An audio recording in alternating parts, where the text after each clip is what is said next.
Nous sommes rencontrés avec Checo il y a quelques mois maintenant, même quelques semaines, par l'intermédiaire d'un des cadres techniques de la Ligue d'Île-de-France, Vincent Clarico, qui m'avait dit tout le bien qu'on pouvait espérer de la collaboration peut-être future avec l'athlétisme du Sénégal. La Ligue d'Île-de-France d'athlétisme, c'est 360 clubs, 51 160 licenciés cette année, et donc c'est une petite fédération qui, au niveau de l'Île-de-France, donc a beaucoup de travail, avec 2 pôles espoirs, un à Aubonne et un à Fontainebleau. Fontainebleau étant un pôle qui vient d'être complètement réhabilité, tout neuf, dans l'ancienne école interarmée des sports que Checo connaît bien. D'ailleurs, nous avons été visités ensemble et il a retrouvé là-bas, y compris des entraîneurs qu'il avait connus et qui l'ont reconnu tout de suite. C'est important parce qu'un entraîneur d'un sport collectif qui traverse ce terrain parce que de loin il a vu quelqu'un qu'il n'avait pas vu depuis des années, c'est là qu'on rend compte qu'on a en face de nous une personne qui a laissé des traces, et de très très belles traces à Fontainebleau. Et donc nous sommes plutôt penchés sur les jeunes athlètes, les futurs champions que vous pouvez avoir,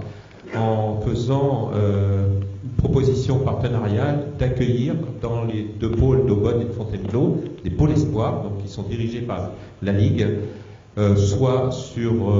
faut définir le laps de temps, des athlètes qui sont en devenir de devenir des athlètes de haut niveau, mais qui sont des athlètes entre 17 et 23 ans. En principe, c'est ce qu'on prend dans les pôles espoirs.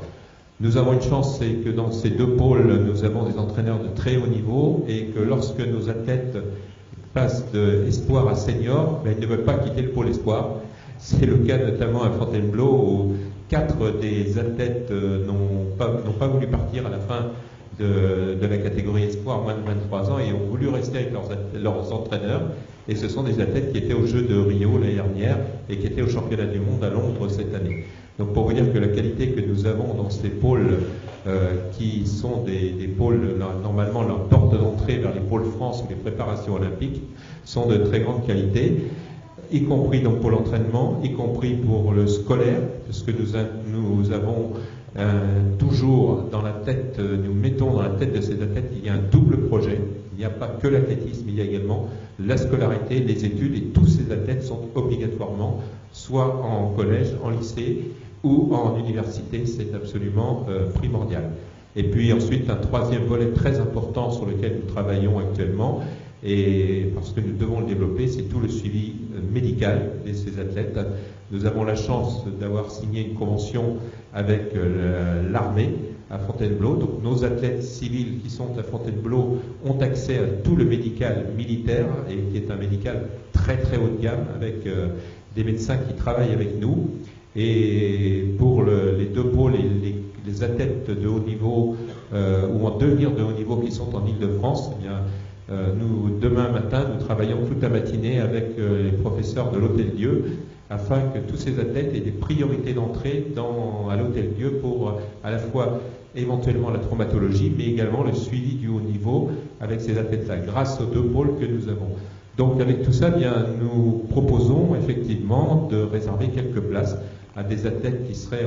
en devenir de très haut niveau au Sénégal et de venir nous rejoindre. Encore une fois, avec un laps de temps évidemment à définir là-dessus, et pouvoir leur permettre